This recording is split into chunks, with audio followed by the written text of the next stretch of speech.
If you've ever seen those old black and white photos of the Soviet Union with towering statues, proud parades, and people staring stoically into the future, you might think life behind the Iron Curtain was all about strength and unity.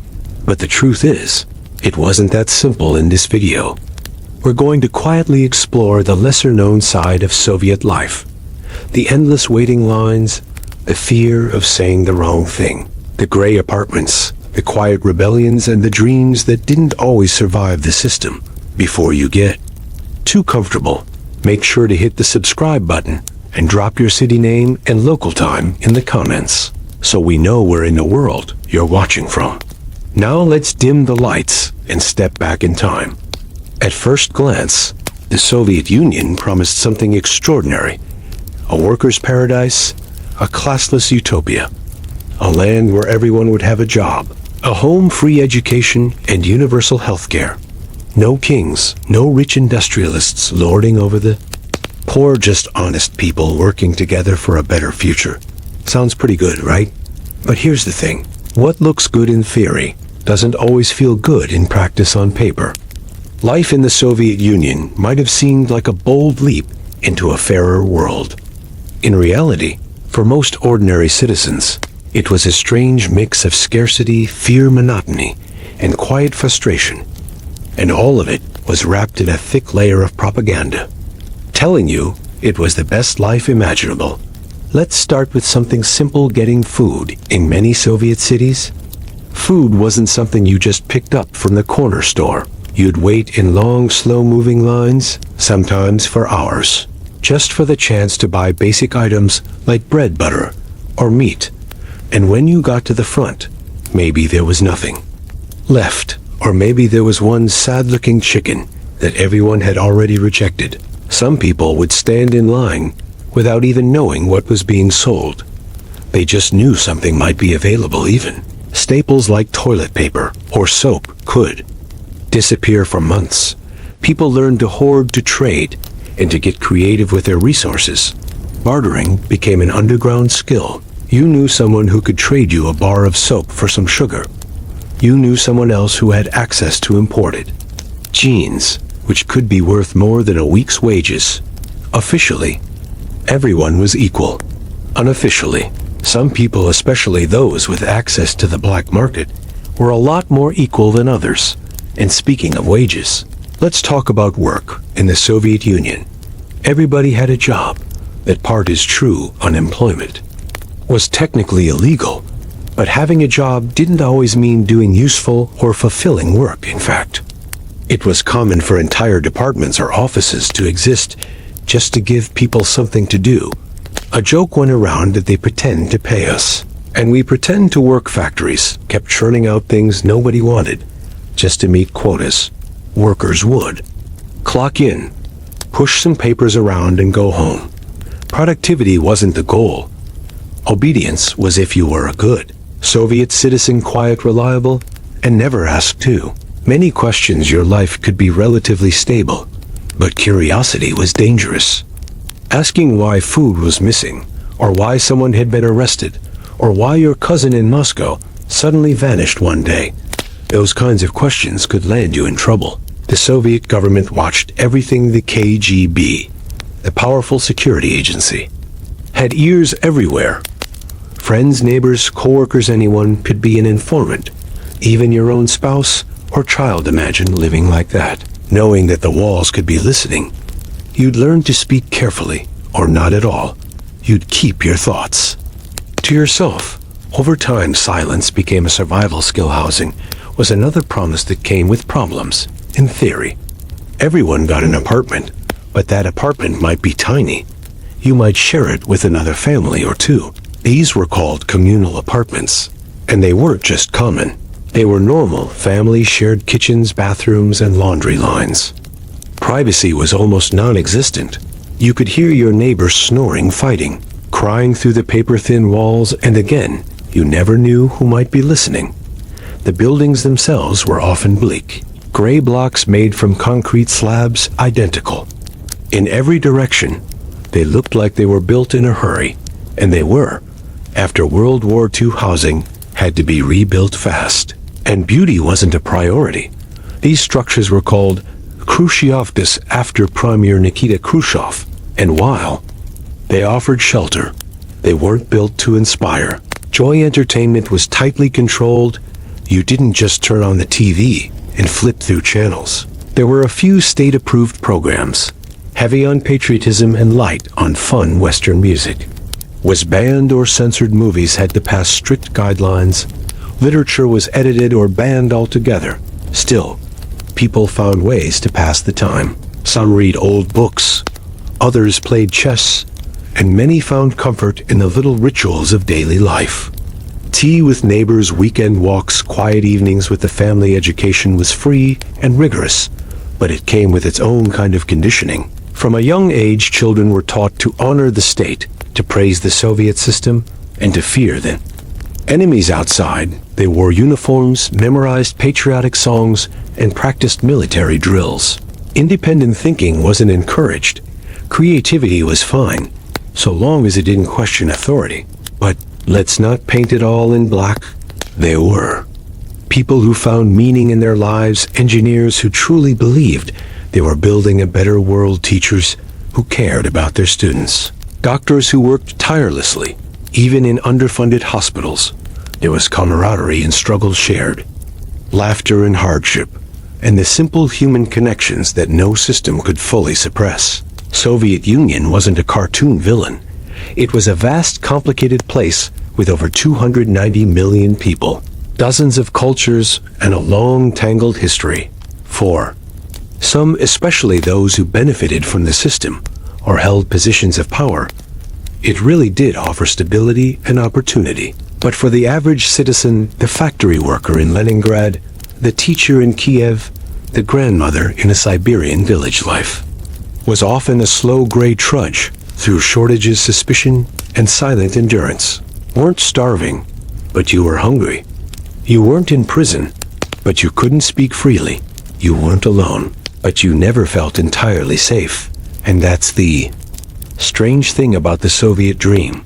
It promised equality, dignity, and progress, but in delivering those promises, it often stripped away the very things that make life feel alive: freedom, spontaneity. And trusting the chapters ahead, we'll look deeper into the myths and realities of Soviet life, from the strange role of propaganda to the silent strength of women, from the freezing Siberian exile camps to the daily battles over bread and boots.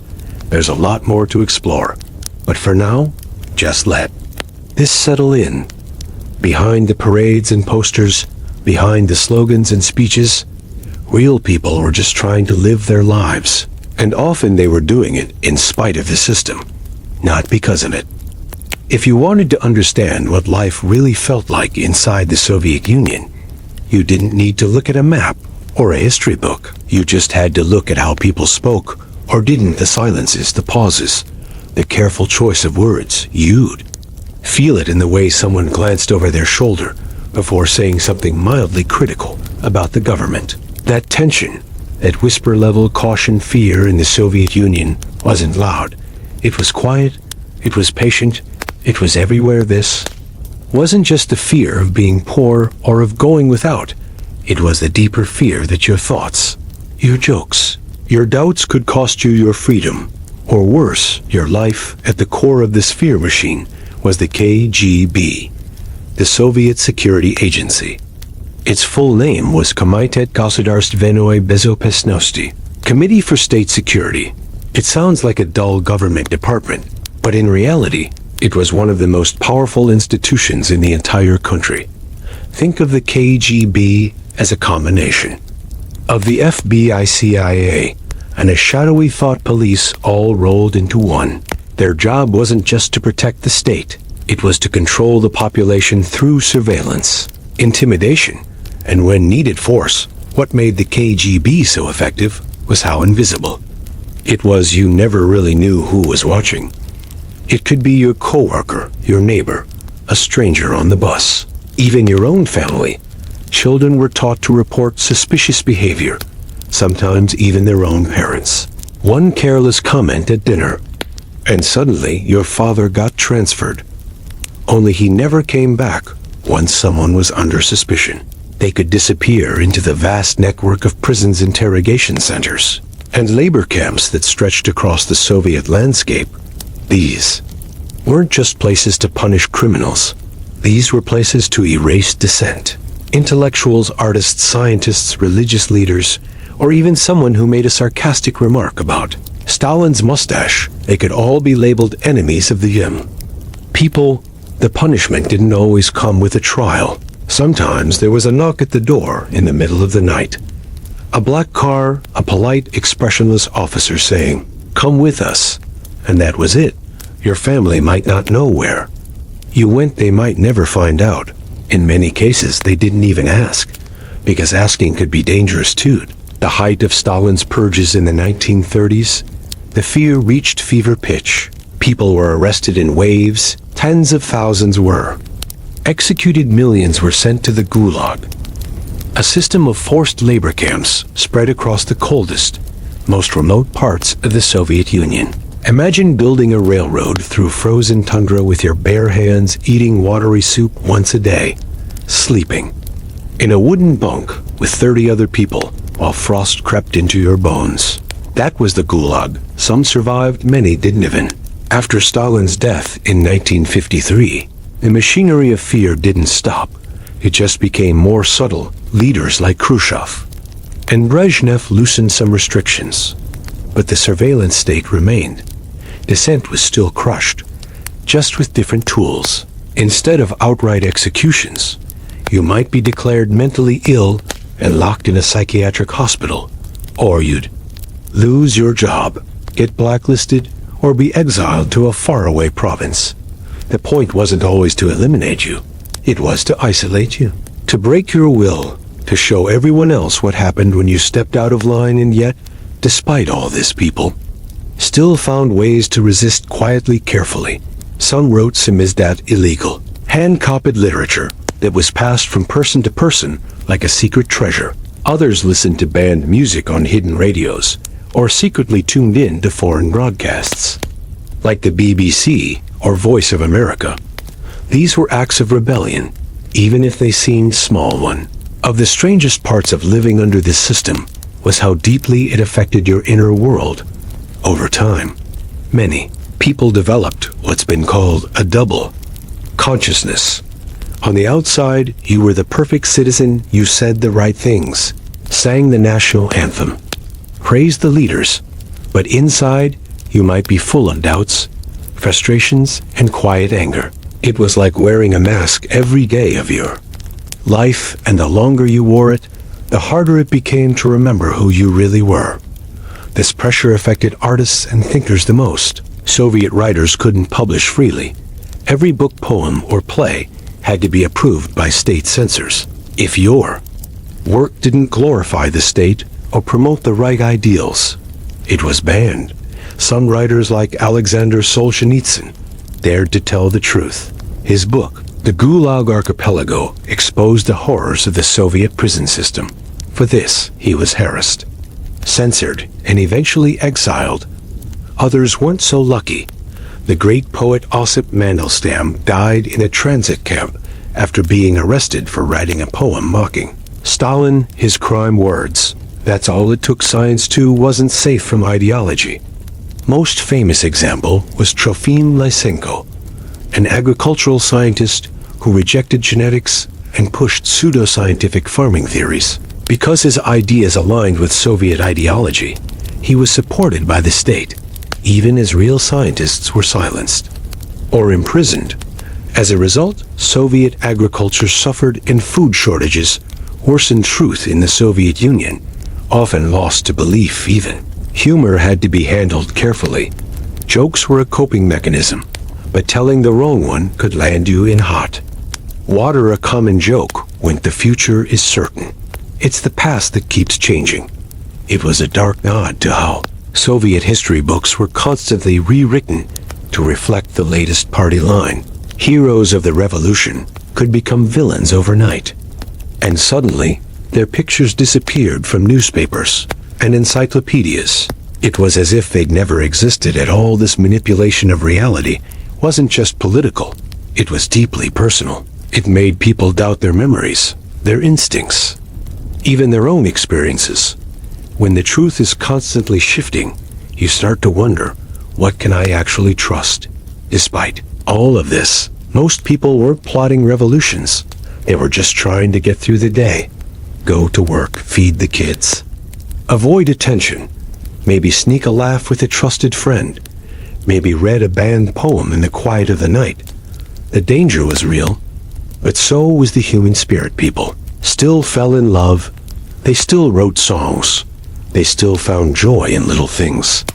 A warm apartment in winter, a successful harvest, a good cup of tea, and they dreamed, maybe not out loud, but inside, they dreamed of a better life, of a country where you didn't have to lie, where you didn't have to be afraid. The Soviet Union may have built walls, but people's imaginations could still slip through the cracks. Some looked west, to the outside world. Others looked inward, crafting quiet lives of dignity and hope. It wasn't rebellion in the traditional sense, but it was resistance. All the same, and in the end, that's what fear couldn't fully destroy, the quiet, stubborn belief that things could be different. One of the loudest promises the Soviet Union ever made was that of equality. No kings, no rich elite, no poor masses scraping by. Just a giant collective of working people, all sharing in the fruits of their labor. In theory, it was beautiful. In practice, it was a little more complicated, and often a lot less fair too. Understand the Soviet idea of equality. You have to picture a society where on the surface, everyone looked about the same. Walk down a street in Moscow or Minsk during the 1970s and you'd see crowds of people wearing similar clothes, simple coats, plain hats, sturdy boots. No one drove fancy cars because there weren't many. No designer brands, no billboards, no obvious signs of wealth. It gave the illusion that everyone was on the same level, but that illusion was carefully managed. Beneath the surface, a different hierarchy existed. While the average Soviet citizen stood in long queues for sausages or toilet paper, members of the Communist Party lived a very different life. They had special stores called closed distribution centers, where goods never ran out and Western products quietly appeared. They had better apartments, access to country dachas, summer homes, and private clinics with modern medical care, and they didn't wait in line. This wasn't officially called privilege. Of course, that would defeat the message, but everyone knew. The party elite, nicknamed the nomenklatura, enjoyed the comforts of capitalism within a system they preached against. If they traveled abroad, sent their children to elite schools, and lived behind guarded walls, all while ordinary citizens were told to sacrifice for the collective good. Even getting access to a better life required connections.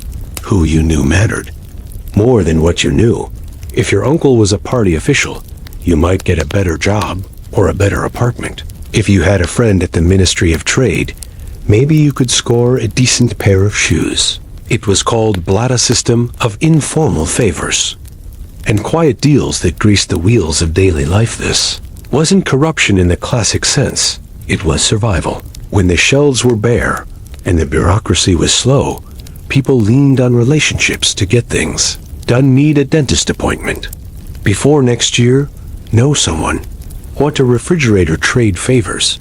It was unofficial, but it was everywhere still. Most people weren't high-ranking officials. They were factory workers, school teachers, janitors, farmers, engineers, and nurses. And while they all technically had jobs, those jobs didn't always make life easy. Wages were low, and raises were rare. Promotions often had more to do with party loyalty than hard work. You could be brilliant, but if you didn't toe the ideological line, you'd hit a wall. One of the ironies of Soviet society was how it tried to stamp out ambition and then quietly relied on it. Take education, for example. University was free. That was a huge deal. But getting into a top university required more than good grades. You had to have the right background. If your parents were intellectuals or party members, you had a better shot. If your family had ties to the pre-revolutionary nobility, or worse, if someone had been arrested during Stalin's purges, your file would raise eyebrows. That idea of guilt by association class origin was very real. You could be punished, not for what you did, but for who your grandfather was. Entire generations carried invisible marks, and no amount of hard work could fully erase them. Women in the Soviet Union were told they were equal too, and in many ways, they had rights that women in other parts of the world didn't yet enjoy. Soviet women could vote, go to university, and join their workforce. They became doctors, scientists, teachers, and engineers. But here's the twist.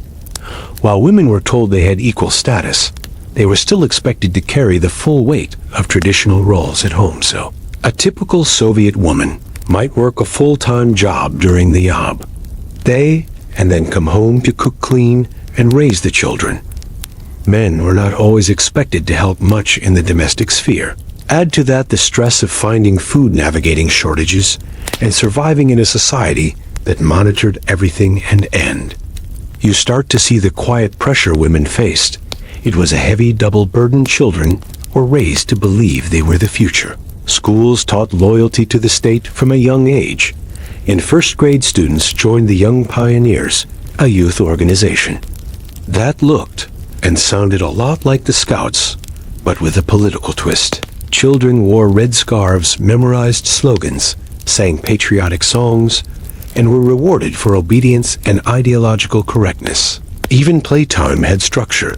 Even imagination had boundaries. And what about the elderly? After decades of hard labor and sacrifice, especially those who had survived war, famine, or years in the Gulag, many retired Soviets received small pensions that barely covered living expenses. They stood in the same lines as everyone else. They lived in the same crumbling buildings, and they often felt forgotten by a system they had devoted their entire lives to building. Housing once again showed the cracks in the myth of equality.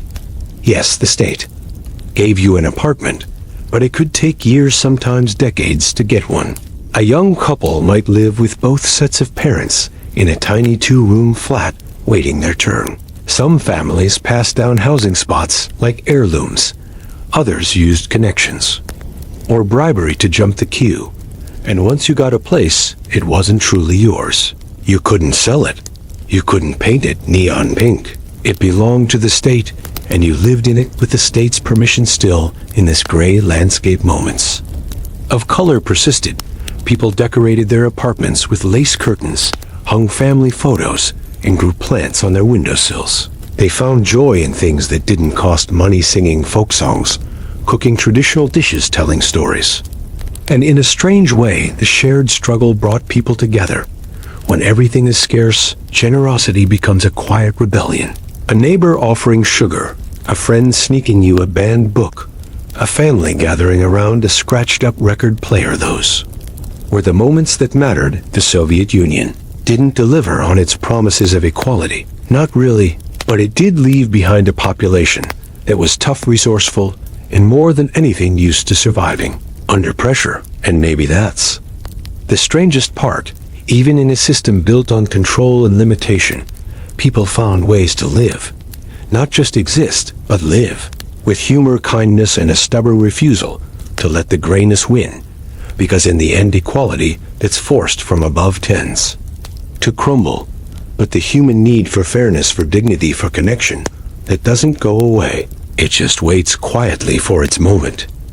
If you had lived in the Soviet Union, chances are you would have believed, at least for a while, that your country was the strongest, smartest, and most morally superior nation on earth. You would have seen it in the posters, heard it in the anthems, and read it in every newspaper headline. You would have recited it at school, in factories, and on holidays. It wasn't just that the Soviet system was good. It was that it was perfect. That's what the propaganda machine wanted you to believe. And it never stopped humming everywhere you turned. There were signs of Soviet greatness. Giant murals of factory workers raising their fists in victory. Smiling peasants holding overflowing baskets of wheat. Astronauts called cosmonauts waving from the stars, their faces beaming with patriotic pride. Paintings, sculptures, school books, Film songs, all of it was designed to shape how people saw the world, their country, and themselves. Messaging wasn't subtle. It wasn't supposed to be. It was bright, bold, and unrelenting. The goal wasn't to inform. It was to inspire, to control, and to erase anything that didn't fit the narrative. If there were bread shortages, you wouldn't read about them. If a mine exploded or a factory collapsed, the papers would remain silent. Only success stories made the news. And if reality didn't cooperate well, the truth could always be read and take. For example, the Pravda newspaper. The name literally means truth, but what it printed was often anything. But it served as the official voice of the Communist Party, and every article was carefully crafted to reflect the ideals of the state. Strikes, they didn't happen. Poverty, it was a Western problem. Dissent, it was the work of foreign spies or mentally ill traders. The Soviet leadership understood something very well: control the story, and you control the people. And so the story was always this: the Soviet Union was a land of peace and progress.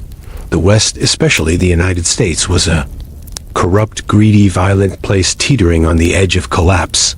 Even during the Cold War arms race, when both sides were building terrifying stockpiles of nuclear weapons, Soviet citizens were told that their country only sought peace, that any aggression was self-defense, that the Western world wanted to destroy them.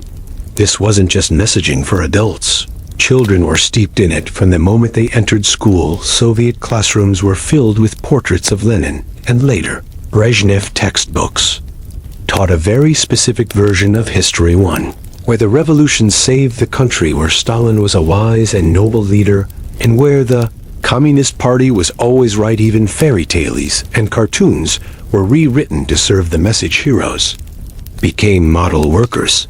Villains were lazy, selfish, or suspiciously Western-looking books, like How the Steel Was Tempered, weren't just popular.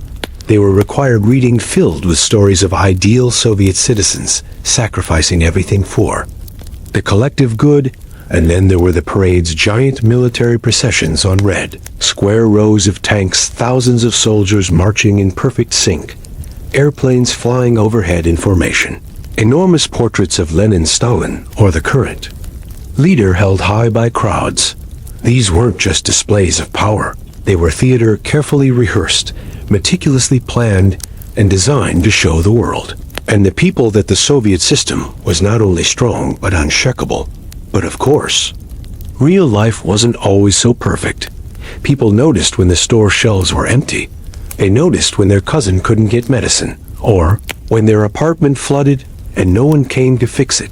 They noticed the silence around certain topics, the way neighbors suddenly disappeared, the way officials never waded in line still saying something was dangerous. So many people participated in a quiet kind of performance. They clapped at speeches, nodded at slogans, and then muttered their real thoughts only behind closed doors, if at all. The term for this was doublethink, borrowed from George Orwell's 1984, a novel that ironically captured the Soviet experience all too well. You believed what you had to believe, or at least you pretended. This illusion didn't just shape how people saw their country, it also shaped how they saw the outside world. Western life was portrayed as chaotic and cruel, a place where people starved on the streets, where children begged for bread, where police beat citizens without reason. And because travel outside the Soviet Union was nearly impossible for most people, these ideas went largely unchallenged. Foreign media was banned, or heavily censored letters from abroad might never arrive. The Iron Curtain wasn't just physical, it was informational still. Rumors leaked and people caught snippets of foreign radio stations late at night. They heard stories from returning diplomats or relatives. They saw smuggled photographs of New York skyscrapers or Italian fashion. Slowly, quietly, cracks formed in the illusion. And for some, the illusion never really worked in the first place. One of the most powerful examples of Soviet propaganda was the space race, when Yuri Gagarin became the first human in space in 1961. He wasn't just an astronaut, he was a symbol. His face was everywhere. His words were quoted like scripture. His journey wasn't just a scientific triumph. It was proof, according to Soviet leaders, that socialism was the future of humanity. The launch of Sputnik, the first satellite, had a similar effect while the world watched in awe. Soviet citizens were told that these milestones were a direct result of the collective disciplined superior Soviet mind, of course, the behind the scenes reality was a bit more chaotic. Underfunded teams, rushed deadlines, and plenty of internal disagreements. But none of that made the poster's propaganda also painted Soviet leaders as near mythical figures. Lenin was the wise father of the revolution. Stalin was the fearless protector of the people, at least until his image was quietly erased after his death. Later leaders like Khrushchev and Brezhnev were shown smiling with children, planting trees, or shaking hands with workers. They were never tired, never wrong, never out of touch. This cult of personality created a strange disconnection between the image and the experience. You might see a poster of a beaming, well-fed worker, then return home to your freezing apartment and moldy bread. You might hear about the glories of the 5-year plan, then spend 3 hours trying to fix a broken heating pipe no one had come to repair in months. The gap between the story and the reality was vast, but the story never stopped being told. And yet, just like with the food shortages, the labor camps, and the long lines, people adapted. They learned to read between the lines, to catch the flickers of truth hidden beneath the surface. A sarcastic joke, a knowing look, a quiet nod. During a televised speech, these were the signals of shared understanding. You couldn't say the emperor had no clothes, but you could roll your eyes just enough to let someone else know you saw it too. Over time, propaganda lost some of its magic. By the 1980s, many Soviet citizens no longer believed in the grand promises. They still recited the words, attended the parades, and saluted the flag. But something had shifted. Cynicism crept in. People began to talk cautiously at first, then more openly. They questioned. They remembered. They dreamed. Because no matter how powerful the story is, it can't hold forever. Not when reality keeps knocking at the door. To live in the Soviet Union was to be familiar with the concept of waiting for food, waiting for clothes, waiting for furniture, a car, an apartment. Life didn't unfold in a smooth line. It lurched forward in awkward stops and starts, always bottlenecked by shortages that affected nearly every aspect of daily existence. Scarcity wasn't a rare inconvenience. It was a way of life. Entire generations grew up not knowing what it meant to walk into a store and buy what they needed on the spot. And it wasn't just exotic or luxury items that were missing often.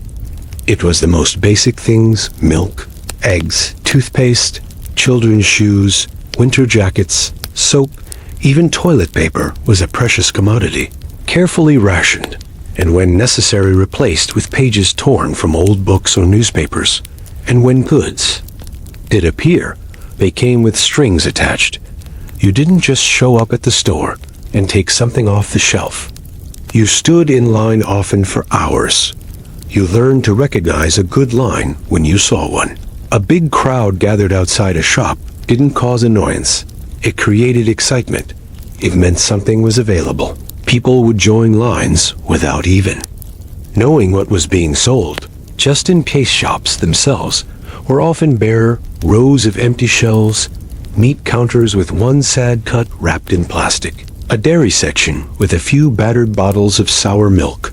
Behind the counter stood the shop workers, tired and disinterested, used to dealing with frustrated customers and broken supply chains. They weren't to blame. Most of them were just as frustrated as the shoppers. The government made bold promises about production. 5-year plans declared that grain output would skyrocket, that factories would produce 10 times more shoes, that every family would soon own a refrigerator. But these numbers often existed only on paper. Quotas were inflated, successes were exaggerated, and when production fell short, officials hid the truth instead of fixing the problem. This kind of system didn't just make things scarce, it made them unreliable. Imagine having no idea when your local bakery would have bread again. Imagine being told that a shipment of eggs would arrive at 10 a.m. on Tuesday, only to find that the eggs didn't show up until Friday, and only 3 cartons made it to your neighborhood. This environment turned simple errands into daily battles. People learned tricks and workarounds. They developed networks of informal connections. A friend who worked at the bakery, a cousin who had a contact in a state warehouse, a neighbor who somehow always knew when butter would be delivered. In cities, people carried netted bags called avoska in their pockets, just in case they stumbled upon a surprise delivery. You never wanted to be caught unprepared if something you needed suddenly became available. Wasn't just food. Clothing was another challenge. Styles were limited, sizing was inconsistent, and colors were usually drab browns, grays, army greens. Factory-made clothing rarely fit well, and it often fell apart after a few washes. That's why people treasured anything from the West, especially jeans. A single pair of Levi's could be worth weeks of wages on the black market. And then there was the matter of furniture and appliances. Need a sofa? Be prepared to wait months, maybe even a year. Want a car? Get in line literally. Some people signed up for a car and waited 10 years for it to arrive. The most common Soviet car, the Lada, was a boxy, rattling machine. It was notoriously unreliable, but it was better than nothing. People celebrated when they finally got theirs, even if it required constant repairs. Even toys were hard to come by. Children grew up with homemade dolls, wooden blocks, or old toys passed down from older siblings. Parents who managed to get their hands on a Western toy, especially anything battery-operated, were considered lucky, maybe even a little magical in the eyes of their kids still. Despite all this, life went on. People adapted. They mended broken shoes, patched up coats, reused glass jars, shared tools with neighbors. Creativity became a survival skill. Women learned how to sew and knit to make clothing for the family. Men learned to fix plumbing, radios, furniture, because waiting for a state repair service could take months. And then there was the kitchen. Soviet kitchens were the beating heart of family life, and not just because they were where food was prepared. These small, often cramped spaces became gathering spots for long conversations, shared worries, whispered frustrations, and cups of strong tea. People made do with whatever they could get. Recipes were flexible. You substituted constantly. No butter. Use oil, no fresh vegetables. Use pickles, no meat. Well, make soup anyway, and when something rare did come along, like a few oranges around New Year's, or a tin of pineapple, it became a treasure. Children would remember it for months, even years. Some would get a chocolate bar and take a tiny bite each day to make it last. Special foods weren't just meals, they were events. It's easy to look back and wonder how people managed. How did they raise children, work full-time, and still navigate this daily grind of scarcity? The answer lies partly in community. When the state couldn't be relied on, people leaned on each other, neighbors shared, families pooled resources, friends helped one another get through hard weeks. A birthday party wasn't about gifts, it was about gathering together, telling stories, and sharing whatever you had, of course.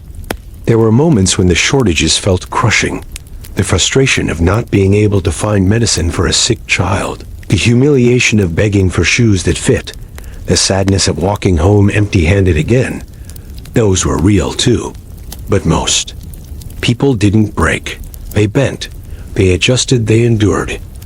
It's worth noting that this wasn't how things were supposed to be. The Soviet economic model, central planning, state control, fixed prices, was meant to eliminate inefficiency. But the reality was the opposite. Production was slow, distribution was chaotic, and there was no competition to drive improvement. Factories made whatever was easiest to produce, not what people actually needed. If a shoe factory was rewarded based on quantity, they made thousands of size 42 shoes, even if no one wore that size. And without customer feedback, There was no accountability if your washing machine broke after 2 months. Good luck. There was no refund, no exchange, no repair hotline. Complaining didn't help. And being too vocal might even get you labeled as a troublemaker still. This scarcity created something unusual. A deep appreciation for the little things: a ripe tomato from the garden, a jar of jam made from foraged berries, a new wool scarf knitted by a grandmother. These weren't just objects, they were gifts, symbols of care and effort and endurance over time. This constant scarcity became part of the culture. It shaped personalities, relationships. Even language jokes emerged about the absurdity of it all. What would happen if socialism came to the Sahara Desert? The joke went first. There'd be a sand shortage. People laughed, because what else could they do? In the end, shortages weren't just about stuff. They were about time, about trust, about dignity. They reminded you, every single day, that you weren't in control, that even the most ordinary things, a loaf of bread, a warm coat, a light bulb, were subject to a system that didn't always care whether your needs were met. And yet, life persisted, not in spite of the shortages, but through them. As the world outside, the Iron Curtain buzzed with innovation, personal freedoms, and growing cultural exchange, the Soviet Union remained tightly wound in a web of secrecy. And at the very center of this web was one of the most feared and mysterious entities in history. The KGBTO live in the Soviet Union was to live under constant watch. Surveillance wasn't just for criminals or suspected traitors. It was woven into the fabric of everyday life. Phones could be tapped, letters were routinely opened and read before reaching their destination. Walls sometimes had ears, and what you said, joking or not, could come back to haunt you. Even a sarcastic remark about a breadline or a vague criticism of a local party official could earn you an uninvited visit. But it wasn't just the KGB officers wearing dark coats and standing in the shadows. Surveillance was crowdsourced. Neighbors informed on each other. Teachers reported students. Children, innocent, unaware, sometimes repeated. At home, what their parents had whispered behind closed doors, only for those whispers to be reported back to party authorities. Trust in many households became a luxury that people couldn't afford. Then there were the files the Soviet state collected. Immense amounts of information on its citizens. Your education history, your work habits, your friends, your political leanings, your past travel. Everything could be documented. These files weren't just dusty folders tucked away in some archive. They could determine your future. Want a better job, access to a university, permission to move to another city. A file with the wrong information or a single anti-Soviet rumor could slam every door shut. Of course, not everyone suffered direct punishment. Most citizens didn't disappear in the night, but the system didn't have to punish everyone to maintain control. It simply needed everyone to believe they could be punished. That fear did the heavy lifting. It encouraged obedient silence. And above all caution, the safest path was to keep your head down, repeat the party line, and never ask too many questions. Even the arts and sciences weren't safe from surveillance. Writers, poets, and musicians who strayed from approved topics or who dared to express any form of dissent risked censorship, harassment, or worse. Some found their works banned. Others were forced to emigrate, effectively exiled from the homeland they loved. A few disappeared altogether, their names erased from official records as though they never existed, and yet somehow creativity persisted. People wrote poems in secret. Samizdat hand-typed copies of banned books circulated quietly from friend to friend. Musicians recorded underground albums using makeshift equipment. There was always resistance, quiet and flickering like a candle, even in the darkest corners of the regime. One of the most chilling realities of life in the Soviet Union was the concept of doublethink. You might know that the state's promises were false, that the factories were failing, that the leaders lied, but you couldn't say it. You couldn't act on it. You had to go on pretending, not just for survival, but because the line between truth and fiction had been blurred for so long. It was hard to tell where one ended and the other began. Take, for instance, the official propaganda giant posters declared that the Soviet worker was the most productive in the world, that the collective farm system was a triumph, that socialism had created a perfect society. But anyone standing in line for a potato knew better. Anyone freezing in an underheated apartment in the middle of January could feel the gap between words and reality. Still they clapped, they nodded, they marched in the parades, because not doing so was far too dangerous, and for those who did try to resist, truly resist, the costs were staggering. Dissidents like Andrei Sakharov and Alexander Solzhenitsyn became symbols of intellectual bravery, but they paid dearly: exile, imprisonment, re-education. These weren't empty threats. The state's power to break a life quietly, legally, and without fanfare was vast. Even religion, for many, became something practiced in secret. The Soviet state was officially atheist, and while outright persecution of religious believers ebbed and flowed, churches were closed, religious instruction was banned, and being openly devout could limit your educational or professional opportunities. So faith went underground too, kept alive in whispered prayers, hidden icons, and private rituals passed down in kitchens rather than cathedrals. Toward the end of the Soviet Union, especially in the 1980s, cracks began to form. Mikhail Gorbachev's policies of glasnost, openness, and perestroika restructuring were intended to revitalize the system. But in truth, they exposed just how broken it had become. For the first time in decades, people began to speak freely. They told their stories, they named names, and they uncovered the terrible weight of decades spent in silence. Collapse of the Soviet Union in 1991 didn't erase the trauma, though. For many, it was like waking from a long, strange dream. Suddenly the lies were gone, but so was the structure, the guarantees, the illusion of stability. What replaced it was chaos, uncertainty, and a rush of competing ideologies and ambitions. Some longed for the old days, not because they loved the system, but because at least it had predictable rules. But for others, the fall of the Soviet Union marked a breath of fresh air, a chance to live without fear, to speak without looking over your shoulder, to dream beyond the limitations imposed by the state. And while the transition was rocky economically, socially, and politically, it was for many a step toward something better. So when we ask, why wasn't it good being in the Soviet Union? The answer lies not just in the lack of food or the absence of consumer goods or the propaganda or the long lines.